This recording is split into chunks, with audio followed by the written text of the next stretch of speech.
despite all our engagements, mm, uh, we've been able to make it finally. mm, Uh, Indeed, the reason for it may be, the section 4 of the wasteland that Madge sir plans to cover today, and also section 5 if possible. mm, Section 4, as we discussed yesterday, has been called the shortest but the most important in the interpretation of the poem by critics. And let us try to discover how and why and what goes into the making of this section. And section 5, which went unedited by Pound, the Il Miglior Fabro. mm, So, what was the reason for that? And especially, I think, for Indian readers, section 5 is more interesting because of its obvious Indian connections. So, I think it is going to be a very, very interesting session. Madge sir, please take over. Thank you very much. okay. Oh, good afternoon to you all. Actually, lectures on the wasteland is not my idea of having something on the last day of the year, because that's a day when we go out and have a bash. But we are being subjected to an old man's lecture on the lugubrious wasteland. But I'll try to make it as less painful as possible for you. So now today we have section 4 and section 5, death by water and what the thunder said. Now section 4, death by water, is shortest of all the sections of the Westland, and its overriding theme, or the central theme, the theme around which this section is woven, is the uncertainty of life. The fact that anything can happen in our life at any time and without any logic. That being meaning what Matthew Arnold in his Dover Beach uses the term incertitude. The darkling plain has neither joy nor peace, nor hope nor certitude, he says, nor any hope for pen. So here also Eliot shows the fourth aspect of the Westland, why life here is disappointing. One of the reasons is life has no logic. In life, anything can happen at any time. And that's a rather treacherous thing. Now, as an illustration of that, he gives you a sailor's death. The sailor's name, of course, is just an accident. There is nothing significant about the name. He begins by he begins the section in this way. Philippus the Phoenician sailor, a fortnight dead, forgot the cry of gulls and the deep sea swell, and the profit and the loss. A current under the sea picked his bones in whispers. As he rose and fell, he passed the stages of his age and youth, entering the whirlpool.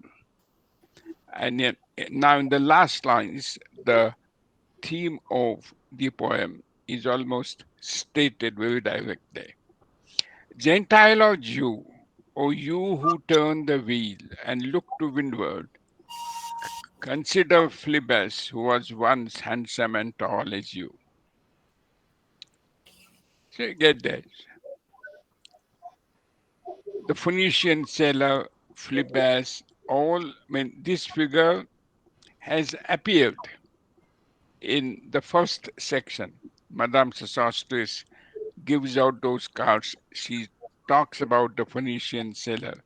Here is the Phoenician sailor. In this section, that Phoenician sailor is given the name, that's all, Philebus. And sea becomes a place, as with the romantics like Shelley and John Keats, here for Eliot also. Sea is a place where you escape from the fever, fret, and fury of the world. Sea is a place of escape. Forgot the cry of the girls and the deep sea swell and the profit and the loss, which is essentially what our life is reduced to, a mere commercial account, nothing more than that. And then a current under the sea picked his bones in whispers. All his lust, all his desires, they were picked out from his bones, and his bones were picked clean. And as he submerged or drowned, as he rose and fell, he passed the stages of his youth and age, entering the whirlpool.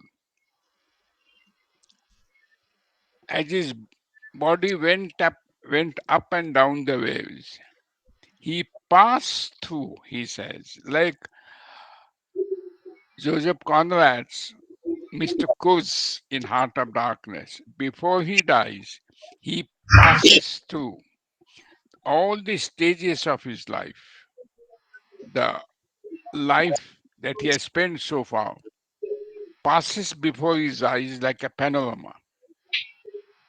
And here too, Phlebas dies, and as he dies, the stages of his life pass before him like a cinema or like a panorama. And now entering the whirlpool. Now, whirlpool can be seen as a symbol. At the end of the third section, and in fact, the title of the third section also shows Eliot coming very close to the Indian thought, meaning the fire sermon is directly from Buddha. And whirlpool is a Buddhist symbol. The the whirlpool of eternity. Gentile or Jew, O you who turn the wheel and look to windward, consider Philebus, who was once handsome and tall as you. Gentile or Jew, meaning what he's saying applies to all. You who turn the wheel. Now, the wheel once again carries many implications. One of the wheel, once again, is mentioned in Madame Sosostris section, Burial of the Dead.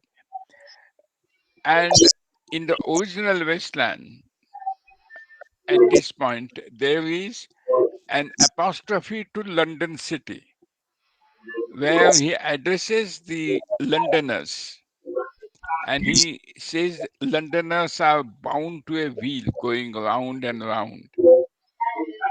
So, you who turn the wheel, actually, Eliot says in Murder in the Cathedral that it's not we who turn the wheel. In fact, we turn on the wheel.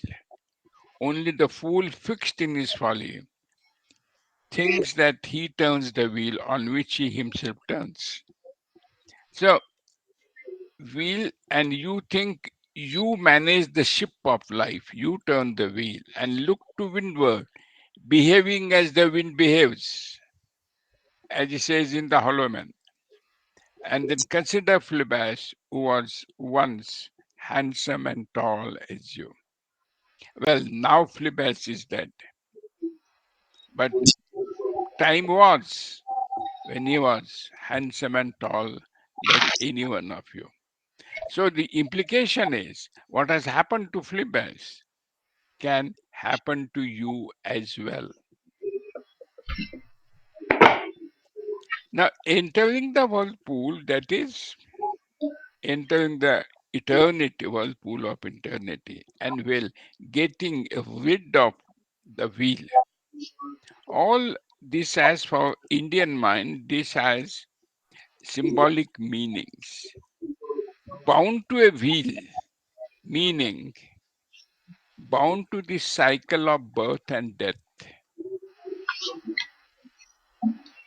Buddhists also have the same thought, bound to a circle. And if you want, and freedom from the cycle of birth and death, in Buddhism is called nirvana. And in with Hindu thought, it is the mukti or the moksha, freedom from the necessity of having to get born and to die. You get free from the cycle of birth and death.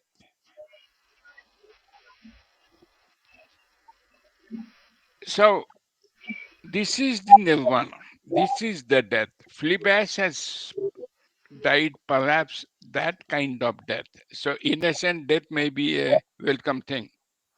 But Eliot says whether it is nirvana or whether it is just ordinary death, the fact remains that life is uncertain. There is no certitude in life. And that's why the world, the life is disappointing.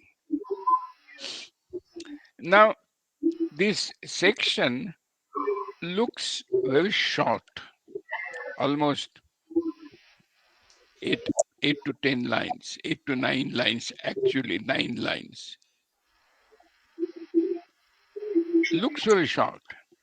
But if you look at the original wasteland, you find section for Dead by Water is fairly long, written in a beautiful hand.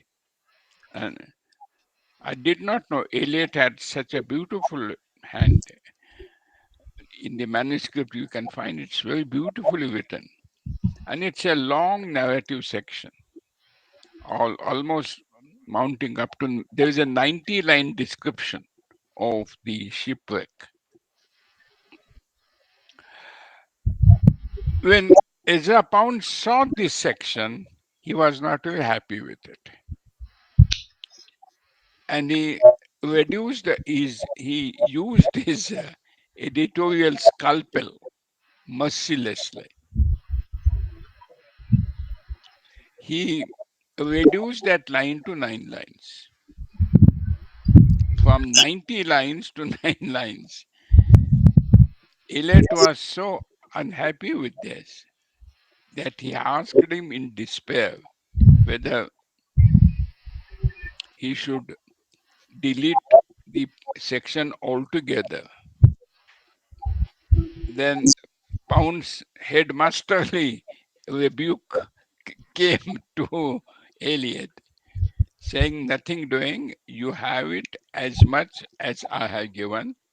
Don't remove Phlebas. Phlebas is essential to the structure of the wasteland."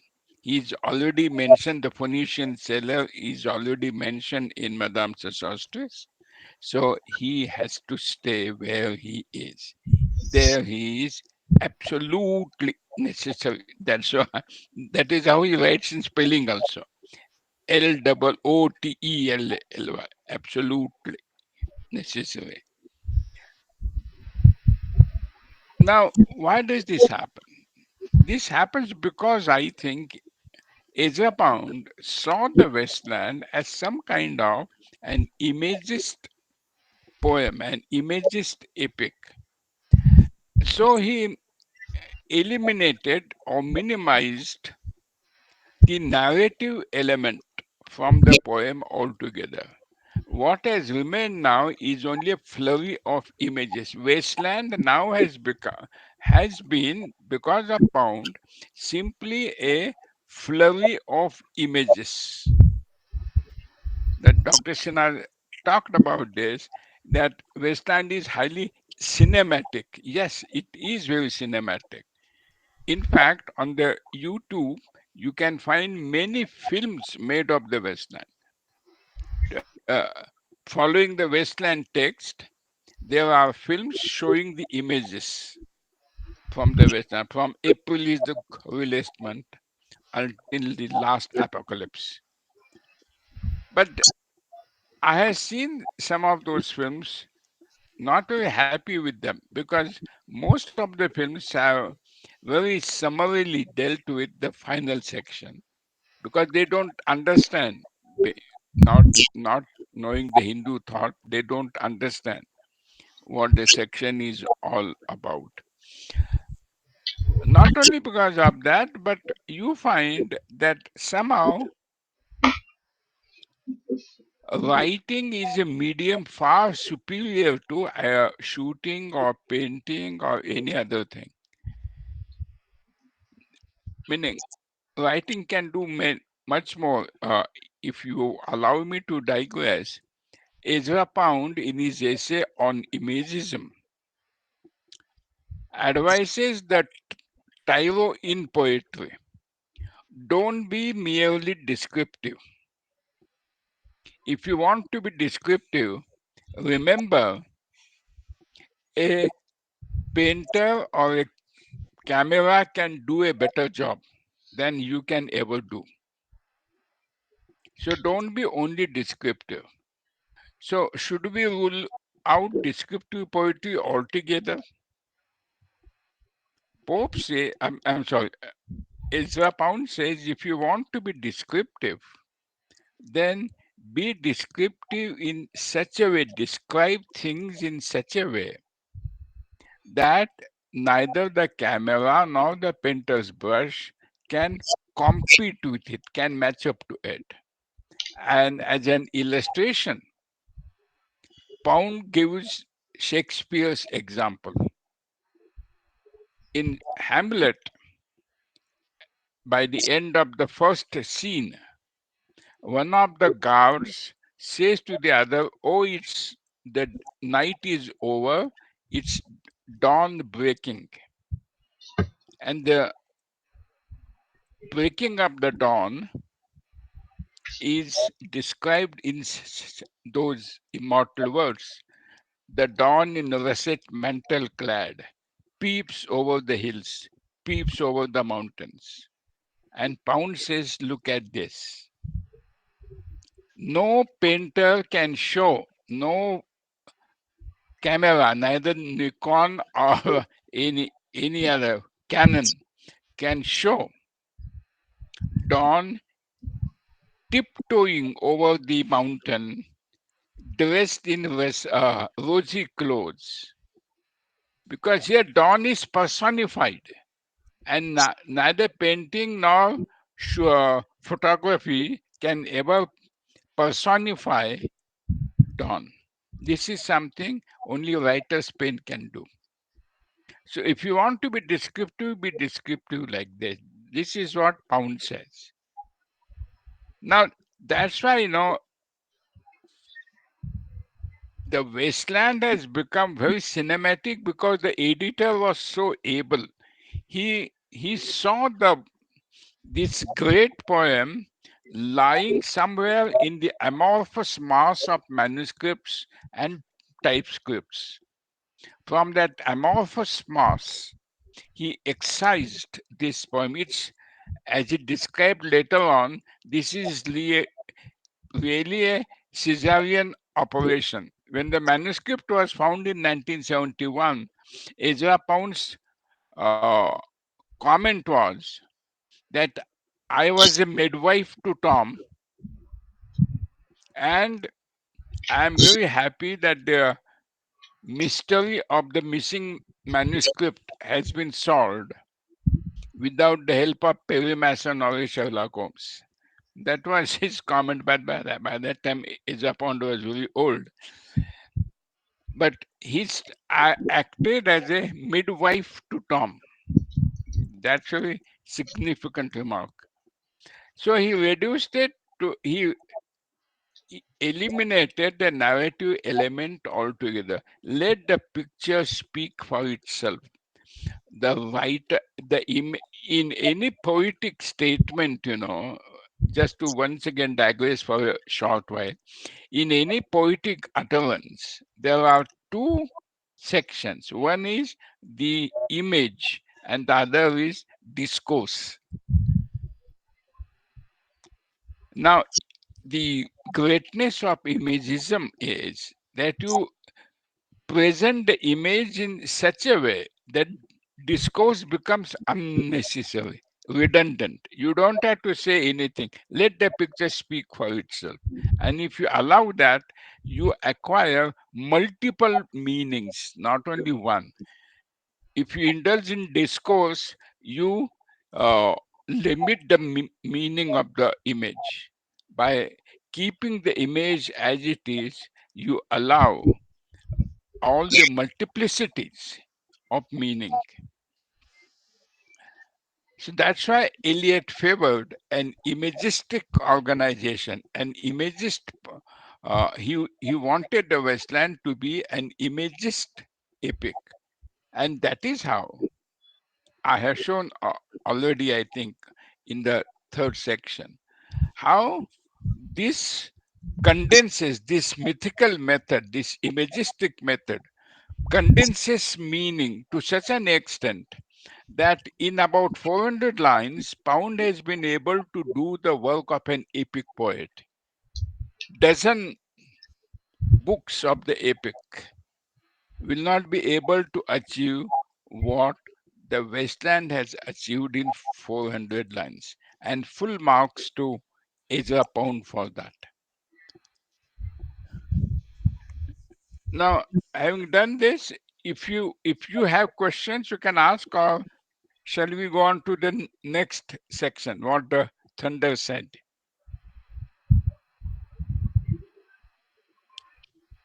It's up to you. I mean, Before the what do thunder, you suggest? Dr. Madge, before the thunder, I have a question. Yes. Would you like to comment on the half line, genteel or Jew? Yeah, gentle loves. I said it's his way of covering the entire humanity. We know that Eliot was slightly anti-Semitic. Yes, So Gentile or Jew, meaning Jew and non-Jews. yes. He's he is separating the Jews, I think, from the non-Jews. Gentile or Jew. Let us understand it without indulging in racial controversy. This is his way of uh, including all the humanity, Gentile or Jew.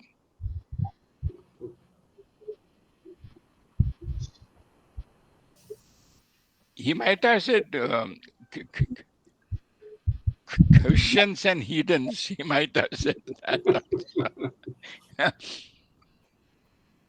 Or uh, believers and kafirs. That also would have been another.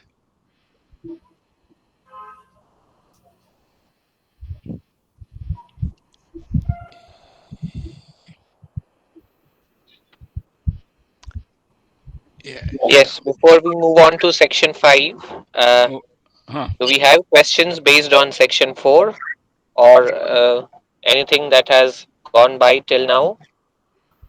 Uh, Participants can unmute or you can type the questions. Yes.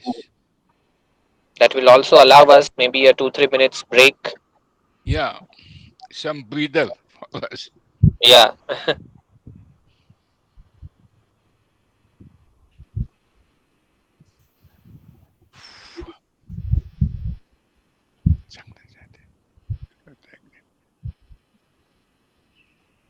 यातना है क्या इतने अपन यातने जेता है क्या but इतने goes in इतने okay.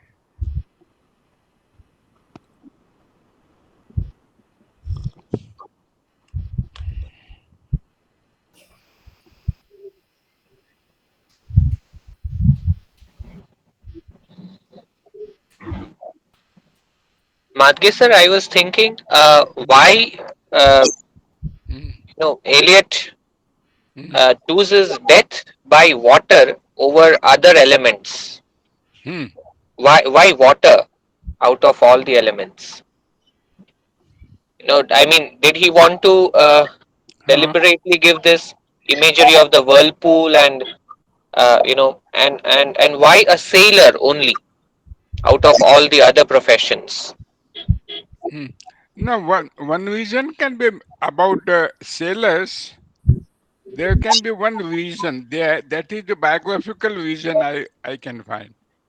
Eliot was extremely fond of sailors right from childhood. He himself used to go on long boat rides as a child. Meaning, Okay, even as a child of 9 or 10, he used to insist on going on long boat rides. He had some fascination for the sailors and their way of life. This you find in yesterday's section also, the third section, where he talks of uh, fishmen lounging beside Magnus Martyr after the music that you yes. find. Yeah. After the typist episode, there he mentions. So he had that. That is one possible explanation, and I don't find any other. Whirlpool and eternity, these are quite, what would you say? These are quite traditional symbols. Whirlpool is a Buddhist symbol, as I said, entering the whirlpool, the context. And you can enter the whirlpool only through water now. So you can't go by fire. F- Fire would only burn you to ashes. Right, right. And he uses fire also not here, but at the end of the third section, he has spoken to Carthage, then I came burning, burning, burning. And then, Yes, sir. O Lord, thou pluckest me out. That's a beautiful line. O Lord, thou pluckest me out. See how syntactically also he has taken the me out of the sentence. Thou pluckest me out, and then, oh, thou pluckest out. Me is plucked out. So True, it's true. in Christian terms, it is something like the apostolic election. You in murder in the cathedral, it's once again the same thing. You don't become a saint. Nobody becomes a saint. You see, you can become a vice chancellor, but you can't become a saint.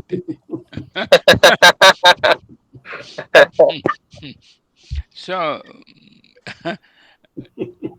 The being and the becoming, yeah. yeah, saints are made, saints are born, meaning God elects you. You see, I used to say in active surveys, there are three uh, things that man cannot become. Man cannot become a saint, man cannot become an artist, and a man cannot become a teacher. They are born. You you don't make them. Nobody becomes a saint. So like that, So the idea is whirlpool is a ready symbol, and as you know, Eliot was uh, well read in Buddhism, as I will explain now before we begin. Uh, Before we begin the last section, what the thunder said, Eliot was well versed, and really, I'm sorry that he did not become a Hindu because he was so close to our way of feeling and thinking.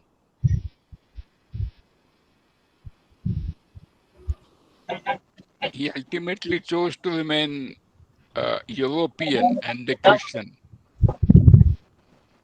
Right.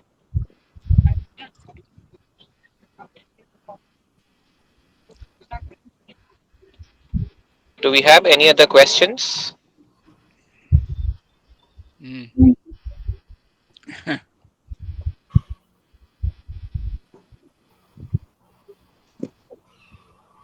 So, participants, shall we begin with the last section, section 5?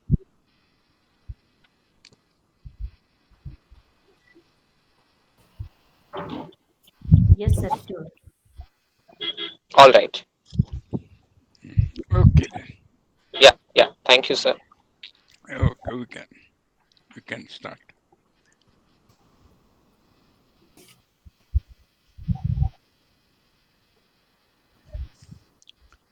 Now the last section, what the thunder said, is remarkable in one sense that it totally escaped the editorial scalpel of Japan. He approved the section as it was, without without altering even a syllable. And here, Eliot was naturally very happy. And looking at this, I'm reminded of a remark, a statement that Eliot makes. Uh, and I think it is Valerie Eliot, his second wife, who draws our attention to that statement in her facsimile edition. Eliot has an essay on Pascal, and there he says that some form of illnesses, some forms of illness are extremely conducive to writing. When we are ill or when we have that kind of suffering, sometimes we write and write so well. Some artistic composition takes place, and that composition is so well written that it requires hardly any modification later on. And Valerie Eliot feels the last section, what the thunder said, belongs to that category. Because Eliot, as you know, was suffering a mental breakdown, a nervous breakdown at the time of writing the Westland. And the final section he uh, finished writing in the sea coast town near Canterbury, uh, called Margate. Near on the Margate sands, I can connect nothing with nothing. You had that line yesterday. So Margate is a sea coast town near Canterbury, and this to follow our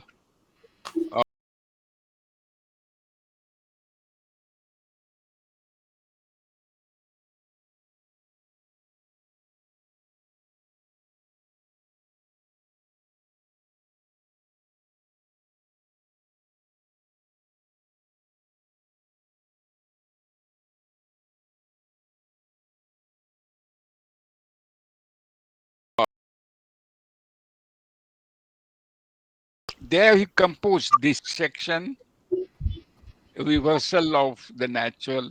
Second section, lifelessness of life.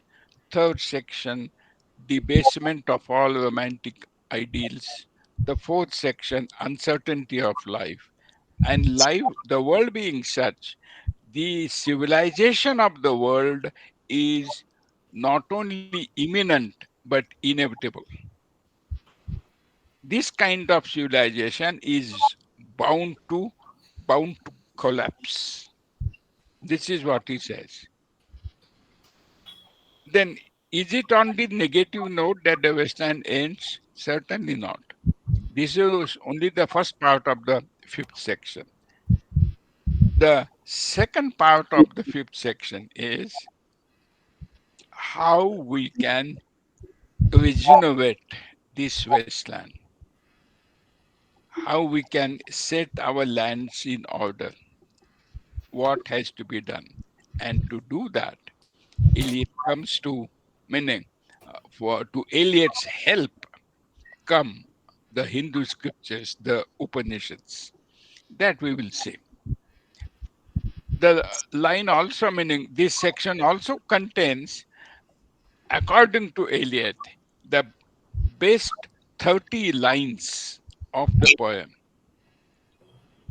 he asked his friend Ford Maddox Ford to locate 30 bass lines in the poem. Naturally, Ford was not able to do that, so Eliot answered him after a month or so. In another letter, he says, You don't have to scratch your head to find out the best 30 lines. Those lines are the water dripping song in What the Thunder Said. This is wonderful, and it is wonderful. Meaning, the water dripping song is really wonderful. You will see it in cantatory rhythm at its best.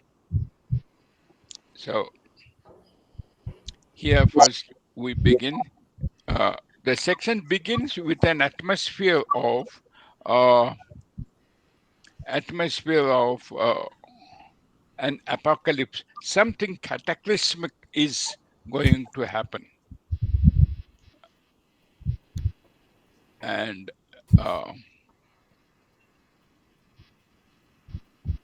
that's we can begin reading the text.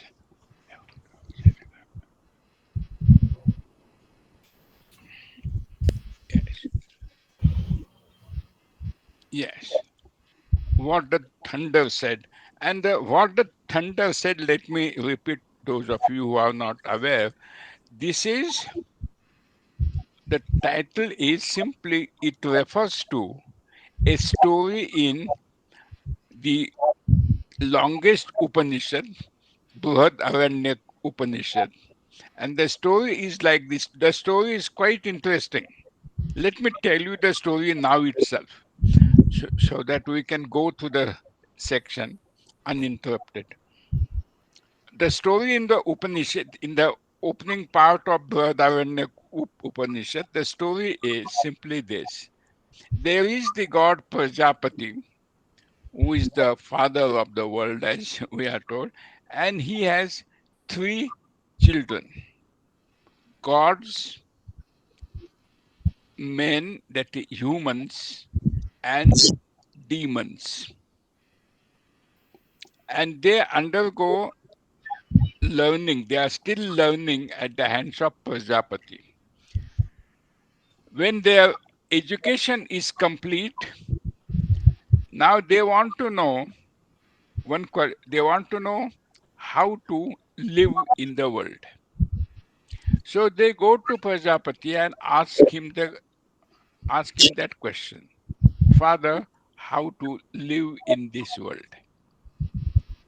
And in answer, like Greek gods' oracles, here also Prajapati simply booms like a thunder, da,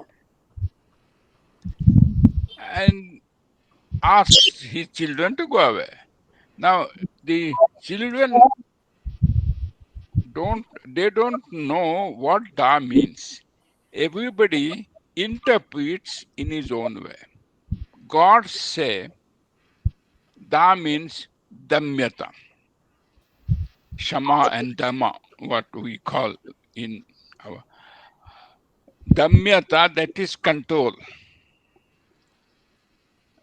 Men say no, that is not the thing. Da means that, that is give,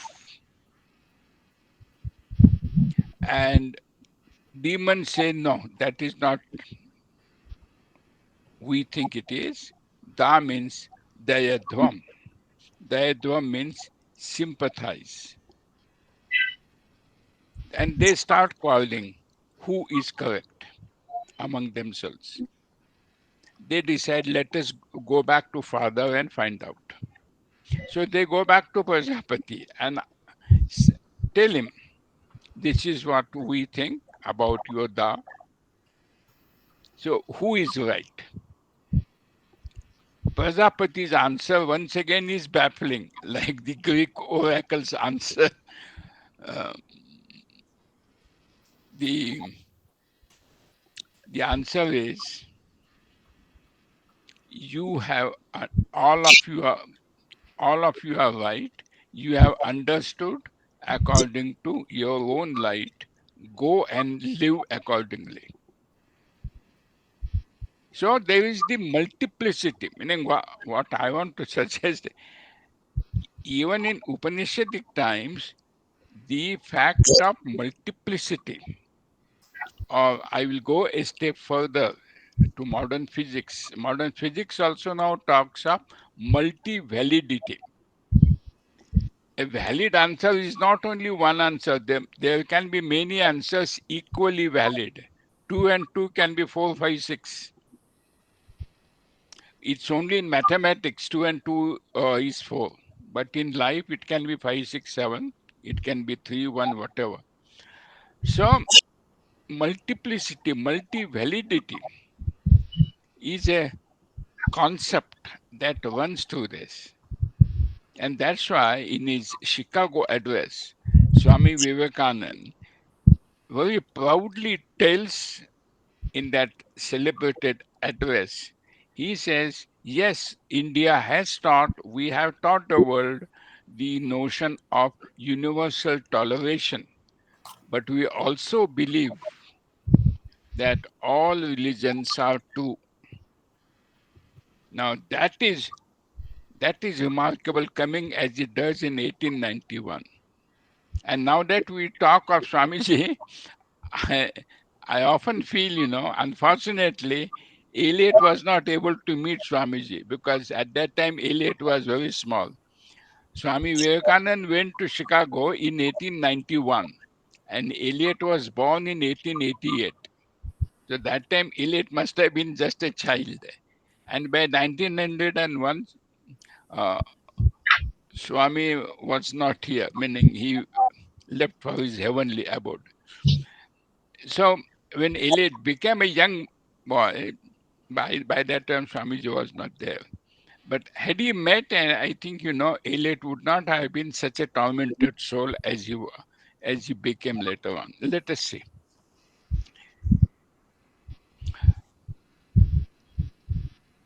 So that is the angle. Now, what Eliot does here is he borrows that story and applies it to his own condition in the Westland. The same question, how to live, the world being such, the world being a wasteland, how to live in this world, that is the question. And Eliot says takes the same answers, he only changes their order. In the Upanishad, the order is according to the life quality, first gods, then men, and then demons. But Eliot applies another parameter according to value. First give, then sympathize, and then you can surrender, or then you can control. Control doesn't come without the ability to give. That is what Eliot believes. First, you must learn to give. What is the meaning of give? We will see. So, unless you have these first two values, you can't have the third one. That's why Eliot changes the order. And the implication, the implied meaning is modern world has become a wasteland and it can be regenerated only by following these Upanishadic ideals. And the modern world has become a wasteland because it has not lived up to these ideals. It has become a wasteland because of this. We have been locked up in romantic narcissism, self absorption, so much. We will see all that when we come to it. After the torchlight red on the sweaty faces, after the frosty silence in the gardens, after the agony in the stony places, the shouting and the crying, prison and palace and reverberation of thunder of spring over distant mountains. He who was living is now dead. We who were living are now dying with a little patience. This is the first paragraph exactly recreates the atmosphere before the arrest of Jesus Christ after the torchlight laid on sweaty faces. As you know, in the Garden of Gethsemane, Jesus was arrested by the Roman soldiers. This is just before that. After the torchlight laid on the sweaty faces, after the frosty silences in the gardens, after the agony in the stony places, the shouting and the crying, this as Jesus was being led to his crucifixion, there was murmur of lamentation, shouting and crying, the shouting and the crying, prison and palace and reverberation of thunder, of spring, or reverberation not only of men, reverberation of uh, thunder, of spring distant over distant mountains. Once again, you can see how the orchestration is being done. Mountains are mentioned so many times, and thunder. Now, this is the time, this is the thunder, not of the Upanishadic times. That thunder is still to come. This is the thunder of ar- around the arrest, meaning as in a Shakespearean tragedy, when a when an enormous event is to take place, a cataclysmic event is to take place, there is a disturbance in nature that you find always. Before the Battle of Actium in Antony and Cleopatra, Enobarbus hears the sound of underground music, suggesting that Hercules, the protector of Antony, has deserted him. In Julius Caesar, also, Calpurnia has a bad dream before the night, a night before Julius Caesar's assassination. There are strange sights in Macbeth once again. Horses on the night when Duncan is murdered, the earth is fevers. Horses flash in the dark and tear at each other. All these are unnatural events. They happen when some tragedy is about to take place. The same way here also, thunder and spring over distant mountains. He who was living is now dead. That is the tragedy of the world. He who was living is now dead. Jesus, who was a living force at one time, is now dead. Meaning, it's in one word, I can say the world has become secularized. I don't mind repeating this statement of Eliot again and again. In his introduction to Huckleberry Finn,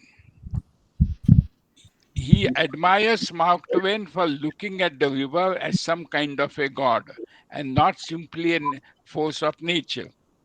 He says, without some kind of god, man is not even a very interesting animal.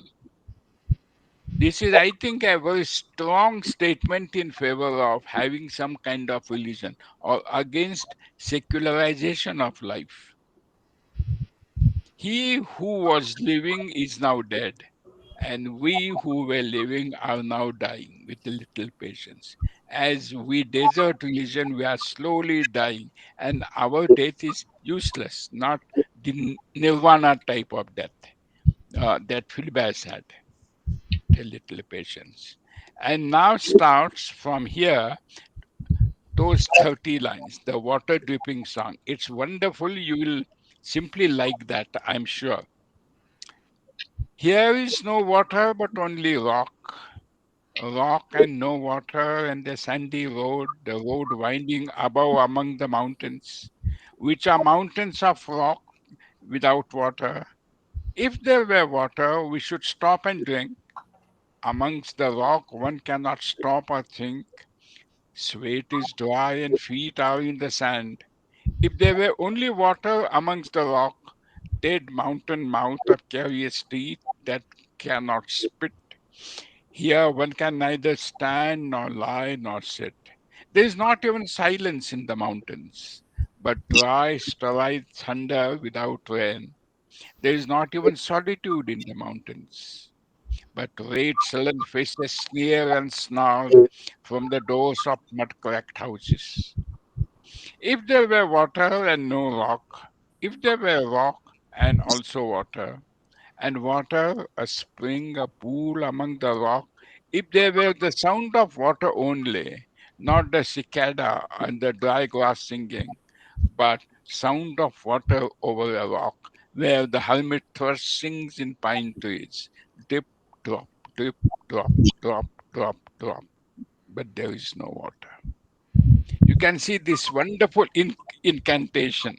This brings you the impression of drought, thirst, thirsting for water in the desert.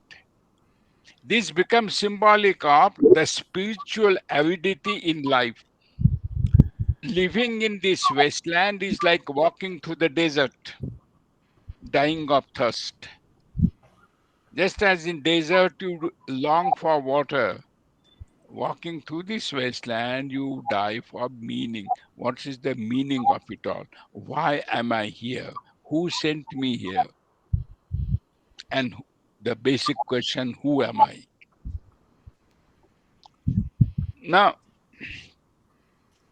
look at how about the mountains. Poets like Wordsworth have cheated us, according to Eliot. There is no silence in the mountains, there is no solitude in the mountains, but only sweat, dry, and there is not even silence in the mountain, but dry, sterile thunder without rain. What you hear amongst the mountains. Once again, you can go back, imagistically now you can relate these lines to the lines like in the opening section what the burial said. Mary says, there in the mountains you feel free. I read much of the night and goes out in winter. You can immediately connect these lines. You can see how this orchestration takes place. Wherever mountains are mentioned earlier in the poem, they have a reference to these lines. Here one can neither stand nor sit. There is not even silence in the mountains. There is not even solitude, but nightmarish visions. Red sullen faces sneer and snarl from the doors of mud cracked houses as if you are walking through an African desert, and faces sneering and snarling at you. And then you get, if there were, this is only incantation. If there were water, and you can easily see the immense uh, the intensity, the immense thirst that you have. If there were water, but there is no water, and finally you get when it's sometimes it's simply incommunicable. Words fail me. Drip, drop, drip, drop, drop, drop. This feeling, this thirsting for water, this is not there.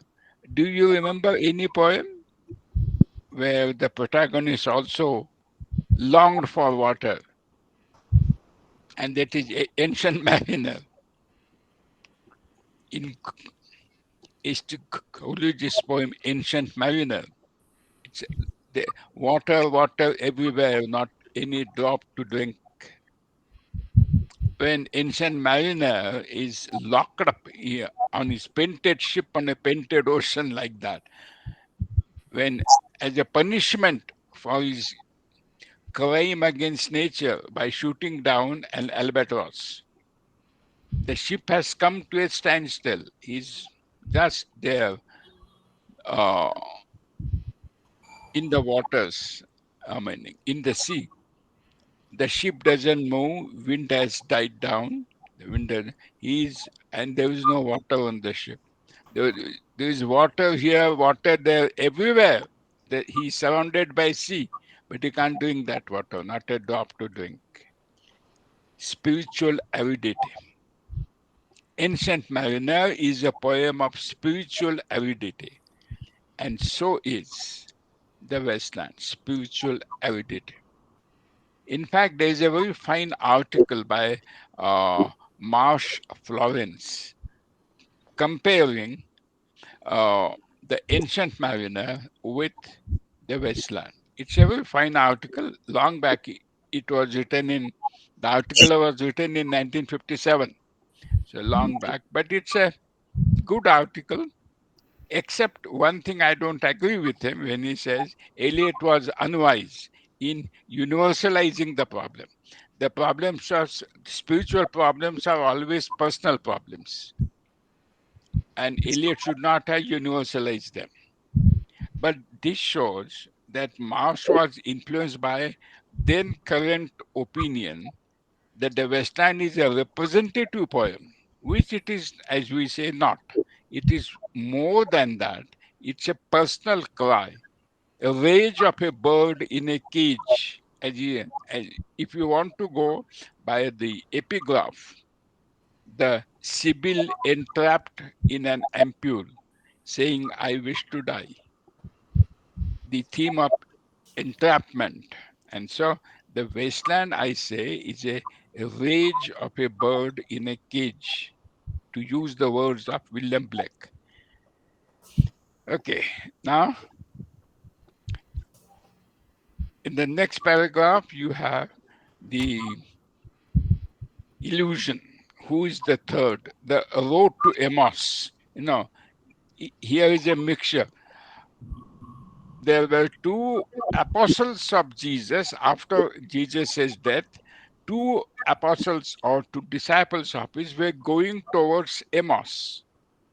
And as they walked, they always had a feeling that there is someone, a third individual who is walking beside them, a hooded figure. Who is the third? And that hooded figure, we soon learn, was the resurrected Jesus Christ. Now, this is one story of hallucination. Another is that Eliot had read in the newspapers. Some scientists had gone to Antarctica on exploration, and they had a feeling that there is someone in the tent, there is some third one with us. But when they counted, there were only two. They didn't find the third one, but they always had the impression. The two scientists always felt that there is some third one with them, but they could not find him. Some over enthusiastic Eliot scholars have gone to the extent of saying that this question, who is the third on the other side of you, is Eliot's first wife, Valerie Eliot, speaking to Eliot, who is the third amongst you, because Eliot had an unnatural relationship with the French poet Jean du Verdinel. It was a gay relationship. And so the wife was exasperated by this and she was singing. But for this, there is no evidence. It is just scholars' fancy.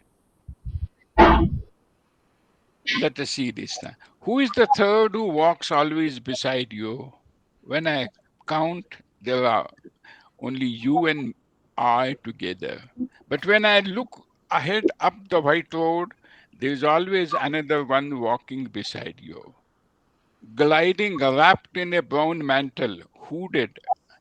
I do not know whether man or a woman, but who is that on the other side of you? So I do not know whether a man and a woman. The Eliot scholars who regard this as an homosexual thing, they say this line is very important, whether a man or a woman. Now, after this, you get the moment when human civilization collapses. The moment, the apocalyptic moment when the world civilizations come tumbling down one by one. This is beautifully recreated by Eliot through onomatic words. Uh,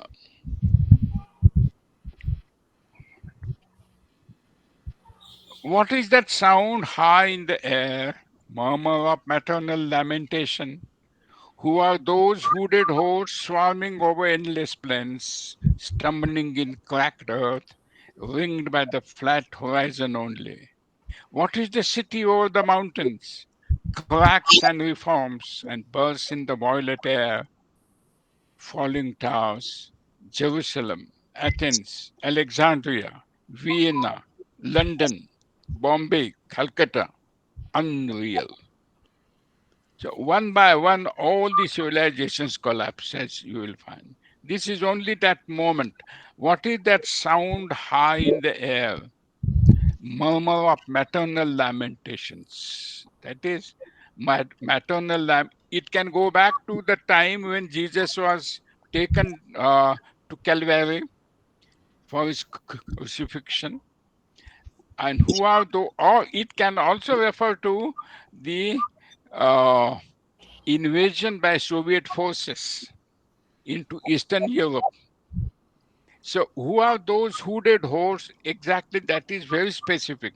Who are the hooded hordes swarming over endless plains, stumbling in crackled earth, ringed by the flat horizon only? So, that is clearly a line. You can picture the line in a semicircle at the horizon. So, soldiers invading, the Soviet soldiers invading Eastern Europe or Hungary, to be more specific. That is what he had in mind. So, what is the city over the mountains? Everything is coming down. Cracks and reforms and bursts into the violet air, falling towers, one by one. Egypt, Greece, Italy, London, unreal, all civilizations, when he uses that word, unreal city.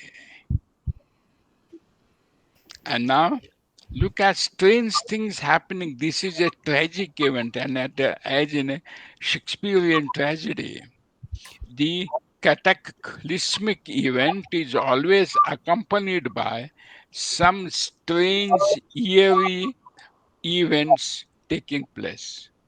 Now, here, a woman drew her long black hair out tight and fiddled whispered music on those strings. A woman ran out on the streets and began to play fiddle on her hair strings. She went down in on she came onto the streets with her hair down so. Immediately the words should echo in your mind and you should go back to section 2, a game of chess, where the high strung lady threatens her companion that she will go out onto the streets with her hair down so. What shall we ever do? Same thing. This is what is meant by orchestration, imagistic, thematic orchestration. And fiddled whisper music on those strings, and bats with baby faces in the violet light whistled and beat their wings and crawled held downwards down a blackened wall. Bats with baby faces going down the black walls with wings spread. When I read this, first, of course, I didn't understand much. But in 1974 75, when I read a book, I immediately understood the reference here. In 74 75, I read a very fine novel by Bram Stoker. Many popular films have been made. And Bram Stoker wrote just one novel in his lifetime, and that novel's name is Dracula, the story of Dracula. And there in that novel, Bram Stoker mentions how the first narrator, Jonathan Harker, imprisoned by Dracula in the castle, Jonathan Parker wants to go out, wants to escape. And so he looks out of the window. It's slightly nighttime. I mean, just evening to turning into night. There's just light. And As he looks down from the window, he sees on the castle wall his own host, Dracula, like a bat crawling down the blackened wall of the castle. So when Eliot mentions when bats with baby faces in the violet light whistled and begged, is exactly like that in Bram Stoker. And later on, I found, while working on Eliot, I found like Eliot liked Sherlock Holmes stories, and similarly, Eliot was very fond of Bram Stoker's novel, Dracula. So there is absolutely meaning. I feel there's a very strong possibility that Eliot borrowed that from Bram Stoker's novel, Dracula. And upside down in air were towers, tolling reminiscent bells that kept the hours, and voices singing out of empty cisterns and exhausted wells. So, towers upside down, tolling reminiscent bells that kept the hours. Once again, you go back to the last paragraph of the burial of the dead. Saint Mary will not keep the hours, and on the final stroke of 9, there you get. So once again, that is a case of orchestration, imagistic orchestration. The church is falling down, everything coming down. This is the end of the journey, the end of the quest. And the end of the quest here in the Westland is absolutely unheroic, uneventful. Voices singing out of empty cisterns and exhausted wells. In the Grail Legend, the last stage of the knight's quest was always a challenge for him, was always something like extreme danger to his life. Ghosts, fairies, unnatural spirits coming out of the walls and wells. Now, here, there is nothing of the kind. There are no terrors. He hears voices singing from empty cisterns and exhausted wells. The walls are also dried out. The wells have also dried out. And the final, he has now come to Chapel Perilous. Chapel Perilous, this is what I said. The last stage of the questers' uh, search for the Holy Grail, the Chapel Perilous, as told by J.C. Weston in a book, Ritual to Romance. Now, here the quester finds the Chapel Perilous, but this Chapel Perilous is anything but perilous, as you find now. This is just, as he says, an old house, wind's home only. In this decayed hole among the mountains, in the faint moonlight, the grass is singing over the tumbled graves. About the chapel there is the empty chapel, only the wind's home. It has no windows, and the door swings. Dry bones can harm no one. So what terror there is? No terrors at all.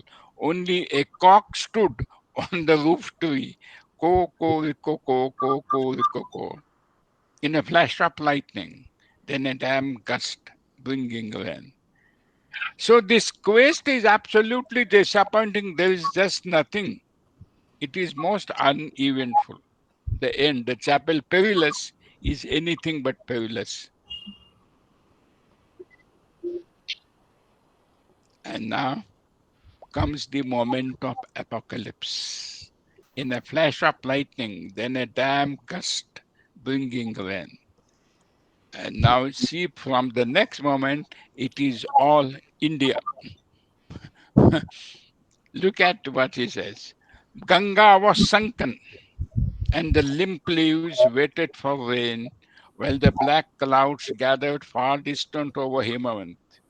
The jungle crouched, humped in silence. Then spoke the thunder. That's the moment before the g- great event. But look at what he says. And for an Indian English poet, this is worthwhile to note. He doesn't say Ganges, he says Ganga. He doesn't say Himalayas, he says Himavant, the original names. Now, that is because I think I told you, Eliot, as a young man, studied Sanskrit and Pali in Harvard under Charles Lanman, and he also studied Yoga Sutras by Patanjali with J.H. Woods. So he was very well versed in what he was talking about. So Ganga was sunken, and the limp leaves waited for rain, while the black clouds gathered far distant Himavant.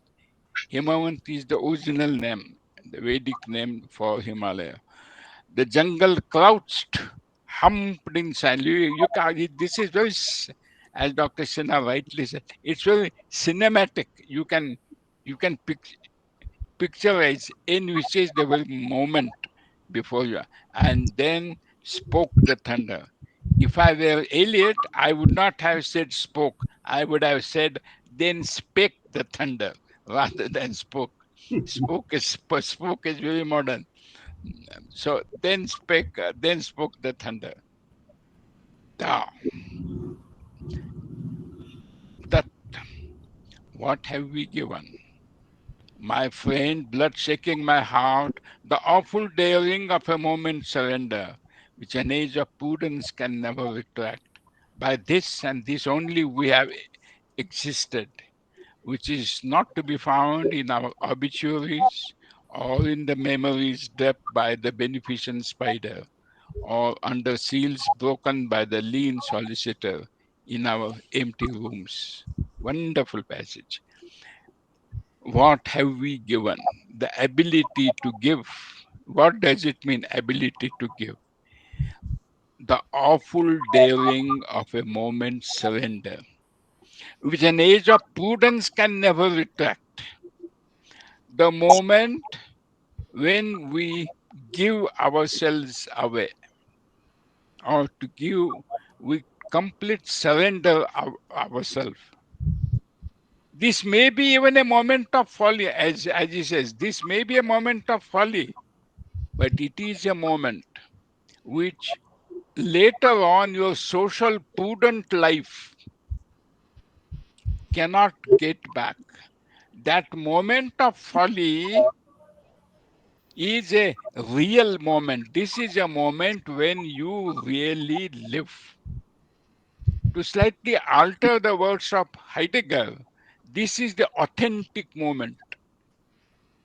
You live in that moment.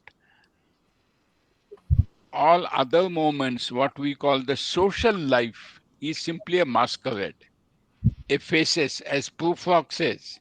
There will be time to meet the faces that we meet. Social life is simply a masquerade of masks. The real face is here within. So don't tell me, as Eliot says once again in Four Quartets, don't tell me of the wisdom of the elders. Rather, tell me of their folly, their fear of folly, and their fear of belonging to one another or to someone or to God. We are so self enclosed, so self absorbed that we cannot give ourselves away. Don't tell me how faithful my father was to his wife. I would rather like to know the moment of folly with the maidservant, because that is the moment when he really lived. The other moments are just unreal, they are not life at all. But unfortunately, what happens is these moments are so few and far in between, and the social pressure is such that such authentic moments of his life are not to be found in our obituaries. nor in our biographies. Uh, Memories draped by the beneficent spider, Swiftian spiders, battle of books. Yeah, memories draped by the beneficent spider or under the seals in our wills when the lean and hungry solicitor, once again Julius Caesar, lean and hungry solicitor, dangerous people, lean solicitor in our empty rooms. This is transferred epithet in our empty rooms. Rooms are not empty, they are filled with relatives, only saying to us, in thy will lies our peace. But the will, which will it is, nobody knows. Okay. Which is not to be found in our obituaries. Such moments are not recorded. Great people, I don't name them, but great people, when they die, their moments of folly are, which are really the moments of wisdom because they lived in that moment. Such moments are not recorded anywhere. Okay. But these are the real moments. That is the moment when we really give. And here I think Eliot and Lawrence come together. Love is the only occasion when man comes out of himself. Love and God, these are the two things only in the world when man can come out of, as the next line says, prison house of his self. Let go of yourself. Let go of yourself. Wash yourself of yourself. That is the message here. You must learn to let go. As, let me tell you, in Heart of Darkness, Mr. Cruz in the Congo jungles let himself go.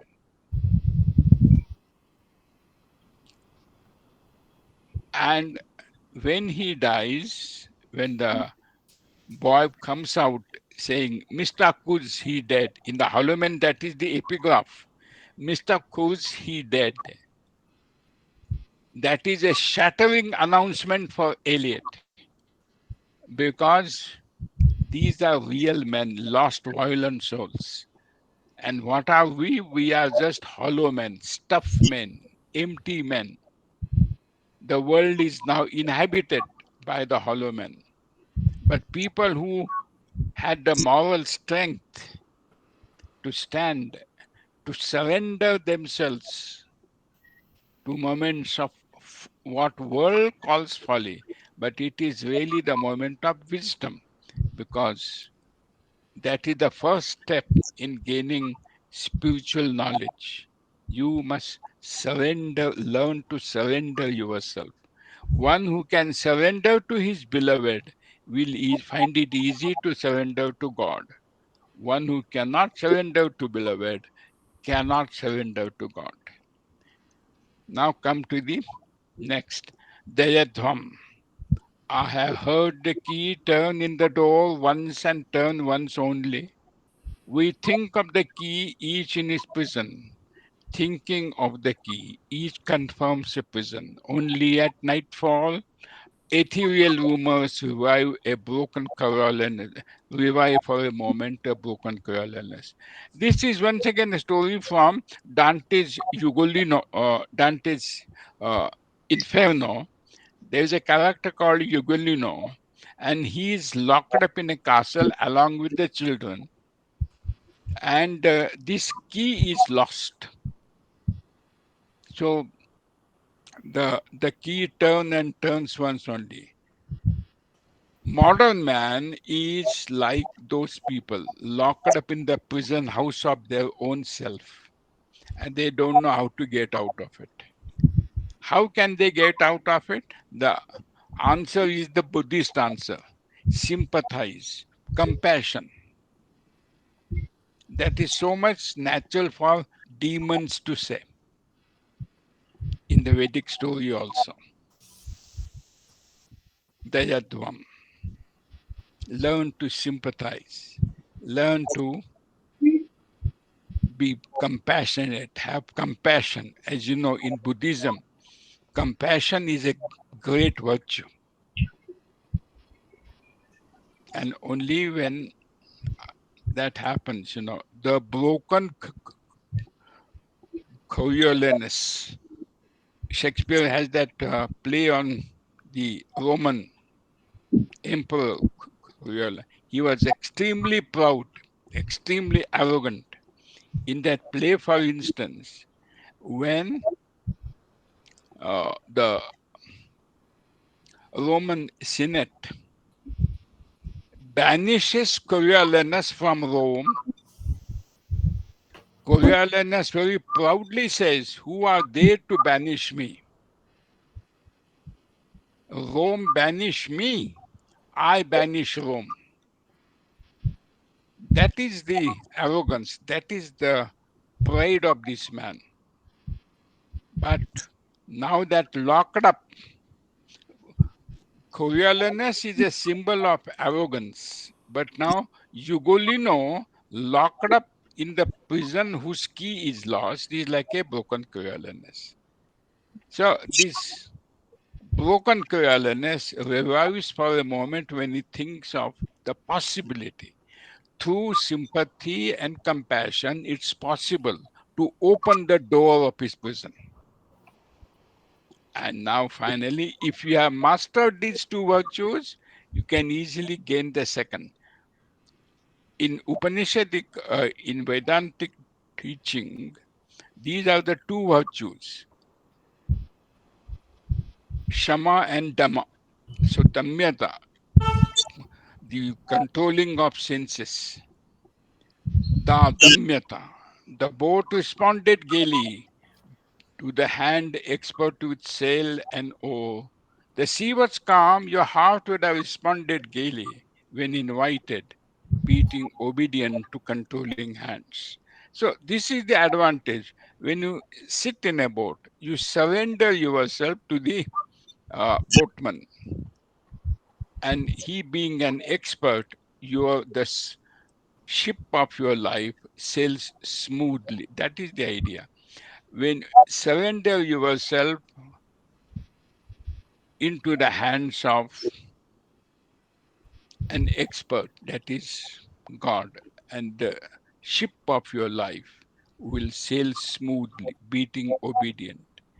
The main thing is you must learn to come out of your own self.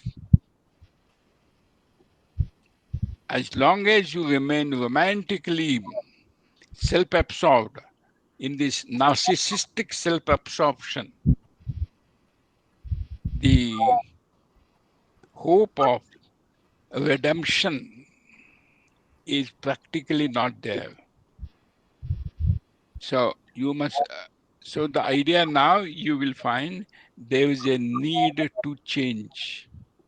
You cannot change the world, and because you cannot change the world, you have to change yourself. And this is something for Dr. Sinato. In family reunion, Lord Henry goes out to become a desert saint. And as he goes out, he says, we must learn to desire, to expect new things. We cannot go on like this, expecting wrong things. We must learn to expect different things. Now that is this course of redemption or reorientation of oneself. And it is on this note that the poem ends, note of the need for self-transformation. You cannot go on with romantic self-absorption. You have to learn to let yourself go. And so I sat upon the shore fishing with the arid plain behind me. Once again, the arid plain, the world, the wasteland behind me. Now, look at the meaning. Behind me, it's not only physically behind me, is mentally also, it's behind me. Now my past is behind me. This is what we say. This love affair is beyond me. She's she's behind me. He is behind me. That is now I have outgrown that. That's the thing. I have outgrown the wasteland. Fishing with the aeroplane behind me, shall I at least set my lands in order? Once again, the syntax is very ambiguous. Shall I at least, you may not, but shall I at least set my lands in order? That is one meaning. Or shall I at least set my lands in order? Let me do at least this. Shall I at least set my lands in order? And then once again, a repetition. London Bridge is falling down, falling down, falling down. This was said to be, there is an interesting story. Bertrand Russell wrote a letter to Eliot saying that he had a nightmare for the last 2 or 3 days, and continuously he was dreaming that the London Bridge was falling. And Eliot borrows that and makes it into he shows it like the nursery rhyme, the famous nursery rhyme, London Bridge is falling down, falling down, falling down. And then you get, after that, you get the lines in Spanish, and then you get uh, Poisescos nel fuoco sceglia fina, quando fiam ut sceltidon o swallow swallow. La prince d'Aquitance la tour boule. That is the nightingale and the swallow story in Tennyson's Princess. The nightingale says, "Oh, swallow, swallow, when shall I be like you?" She's not very happy with her own life. So, when shall I be like you? That is one uh, line. But there is a saying by John T. Mayer. John T. Mayer says that the lines have more resemblances with Swinburne's poem than to Tennyson's poem.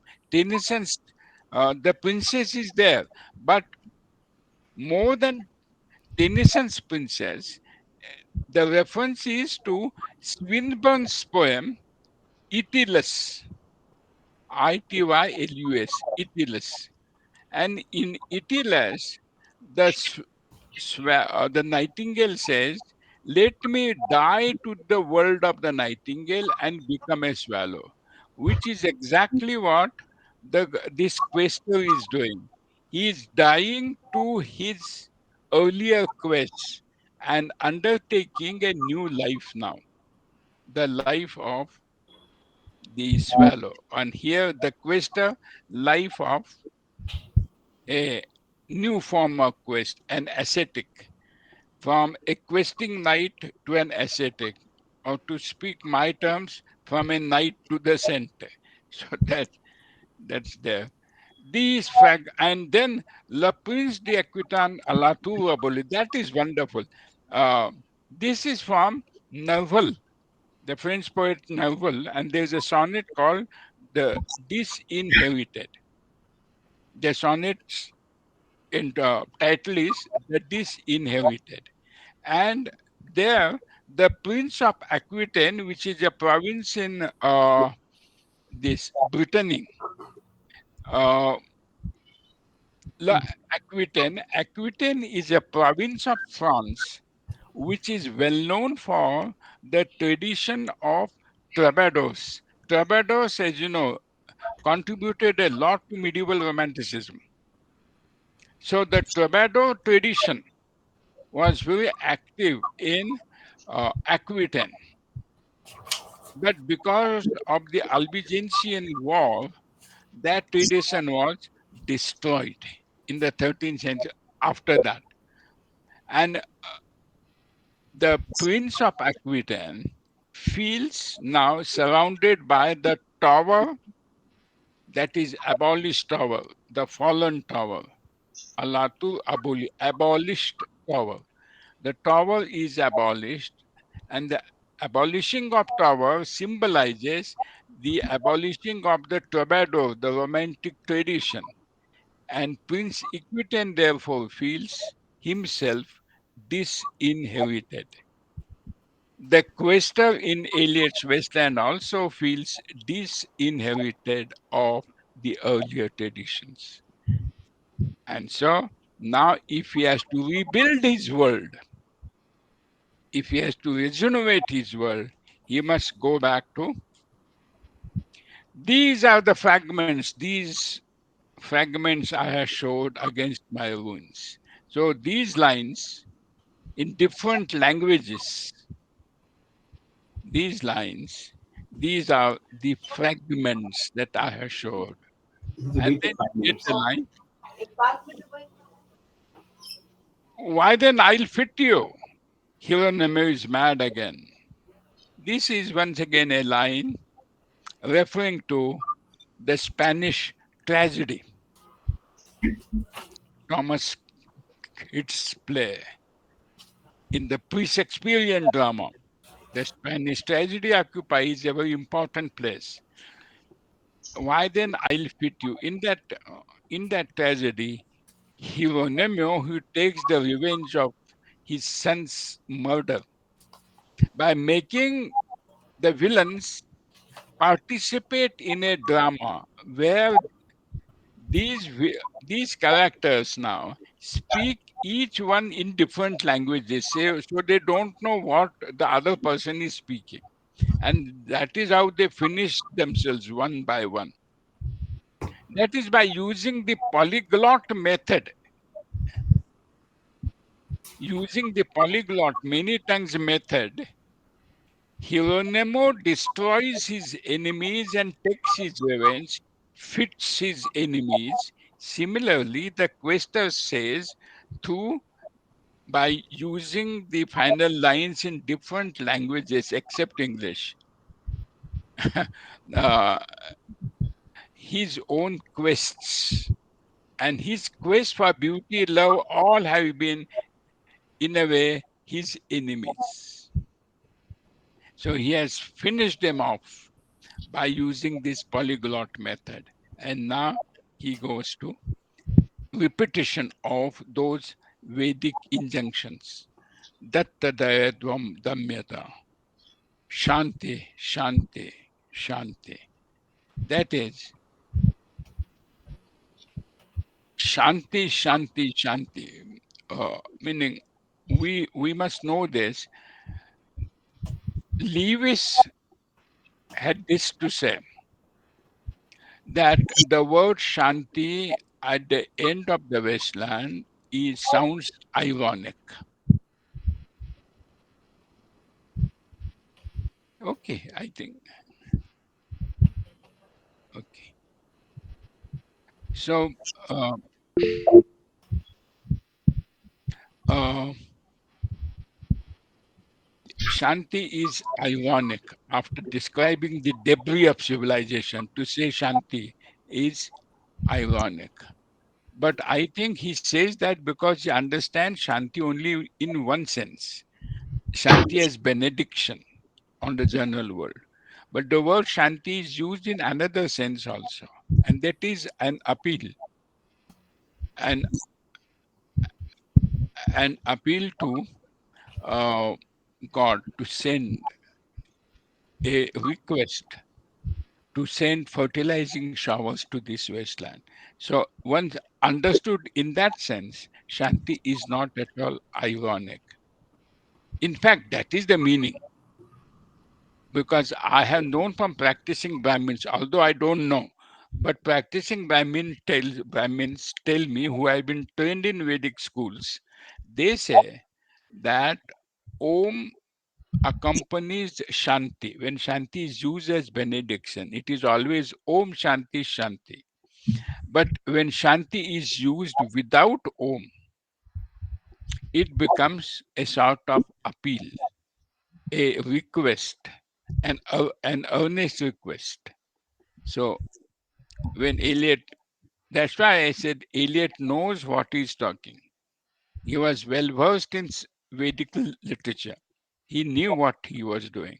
He didn't say Om Shanti, he simply said Shanti, Shanti. That is an appeal to God to send Shanti. That is one thing.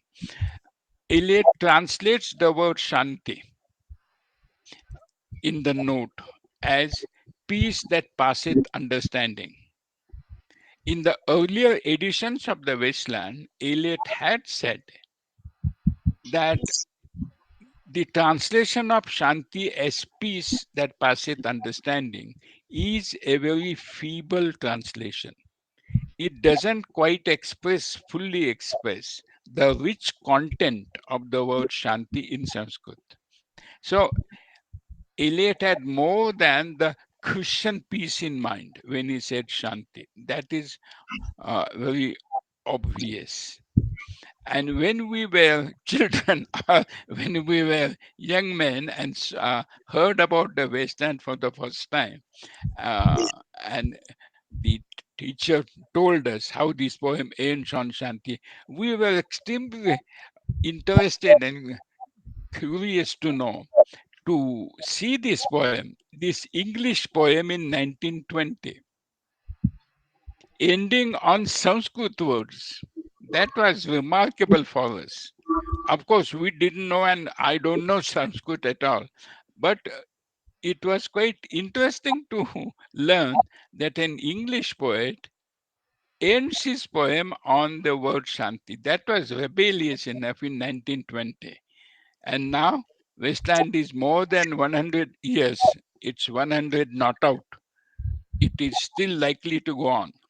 So, uh, that was the poem, and it has kept our interest still. Every time we go back to the poem, we find something new. So that is a hallmark of any classic.